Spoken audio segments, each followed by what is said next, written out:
Hello and welcome to Psychology Live. I'm Dr. Gail Majcher, and with me is Mary DiPaolo, limited licensed psychologist, and we are so glad that you are joining us today. We are going to continue talking about codependency because there were some topics that we wanted to include. This is our third show on codependency. Yes, our third. And we also have some questions from the audience that maybe we won't get to today, but we will next time. Many times we've spent time telling you how to contact us, but really you can just do it on YouTube. Mm-hmm, right. I mean, it's so much simpler than going through all that. It is. All right, so we encourage you to watch the first two videos that we did on codependency because they really get into the nuts and bolts of what is a giver, what is a taker, and we're all givers and takers. But today we're going to talk about the more deeper aspects. Interdependence is the lifestyle relational goal you want to pursue, not codependency. And I'm going to stop you right there because that's so significant. It is. Interdependency. Most people have no idea what that means, and we are going to be talking about it. But I just wanted you to have that term up in your head. Right. Interdependency. Right. Because interdependency is about working on and achieving and maintaining true intimacy emotionally and spiritually with another to understand and be understood by each other instead of who's given, who's taken, who's given. And most people are afraid of emotional intimacy. Emotional intimacy means that you state your genuine feelings to someone, not guarded feelings, not feelings covered up by some other feeling, but what is really going on inside you. Yes. And you feel like you're being heard. So those are the two keys to emotional intimacy. I state what I genuinely feel, which is very hard for codependents, and I make sure that you're listening to me. And so often codependents, either givers or takers, aren't taking the time to make sure they're being heard, but mainly they're not speaking their genuine feelings. Right.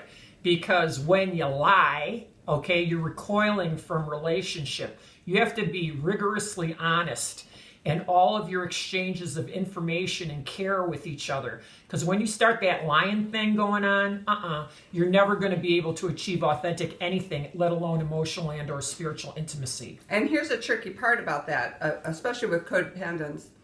This can really extend out to a lot of different disorders, but especially with codependency, many times people are lying about their feelings. They don't even know they're lying about their feelings. They're like the givers are always trying to keep peace. So they filter through, what will that person think? Or what does that person want? So instead of saying, I feel, and saying their real feeling, it's all filtered. But until it's brought up to the conscious level, they don't even know they're doing it. Right, it's just the pattern they're in that they learned way back when, and they just keep doing it. So when I'm working with codependents and we're talking about what their genuine feelings are, often they have no idea because that's not the space that they have lived in all these years. Instead, it's been what will he or she think. Exactly. That's so very true. Because instead of just figuring out, who you authentically are, what you authentically believe, think, feel, want, desire, what you've been through that has caused you great sorrow, heartbreak, disappointment, all of that is filtered through lenses of, well, I wonder what he or she would say if I tell him how I really think and believe. And it's true with the taker too, because the taker wants something from you. They feel that sense of entitlement, like you owe them and you should be giving to them. So they're not speaking their real feelings either. You might be talking to them and they may be thinking, ugh, I don't want to listen to you again. But they would never show it because they want you to give them whatever it is that they want. Exactly. I have all of my couples who come in to see me. I would say 90% of them. I have them do an exercise where for 10 minutes, one person stays in the format of I feel, put it in a feeling because. I feel angry because last night at dinner, blah, blah, blah. I feel good because the sun's shining today. It can be anything, but I feel, and then scan through what do you really feel because. And then the other person has to maintain eye contact and just listen. Right. And then flip it, and the other person does it. It's a 20-minute exercise, and then I tell them to walk away at the end of it. Because if they don't walk away at the end of it, they're going to start discussing it in the same old way they always have. This is like a safe space to talk about genuine feelings. It's effective not only with couples, it's effective with children, it's effective with friends, it's effective with whoever you want to have a very authentic conversation with. But the hardest part that everyone has is stating what their feelings are. I usually have them do it in the office, so I make sure that they're doing it correctly. And inevitably, within 5 minutes, they say, okay, I don't have any other feelings. And I go, well, you have 10 minutes. So you have to keep digging around and finding more feelings. But that's so typical because we're not being authentic and speaking our real feelings. So then when you're given 10 minutes to do it, it's hard. It is hard. When I first learned this technique, it was a very long time ago. I forget the psychologist's name who came up with it. But at that time, I had people doing it for 20 minutes at a time. And then I realized it was pure torture. And 10 minutes was just as effective, but no less than 10 minutes. So just in case you want to try that at home, make sure you set your phone, set a timer somewhere. So each person gets 10 minutes. And one more thing about that, you can't say, I feel that, or I feel like, because it turns into, I feel like you, I feel that you. That ends the communication. It's I feel an emotion because. Right. And contrary to popular belief, everybody assumes that the codependent giver has the hardest time saying no. And they do have a very hard time saying no, or I'll have to get back with you on that when they're asked to do something for somebody else. Actually, the codependent taker, when we're all in that mode, we have a really hard time saying no. Because part of our stock and trade is we want to avoid personal responsibility, we want to feel powerful, and we want to feel pleasure. So we'll agree to things that we really don't want to be doing. And so we have just as hard a time saying no, like, no, I can do it myself. I don't need your help. Yeah. That's where I'm talking about with them in the nose. Well, one of the things about codependency is both sides become chameleons. I will be who I think you want me to be.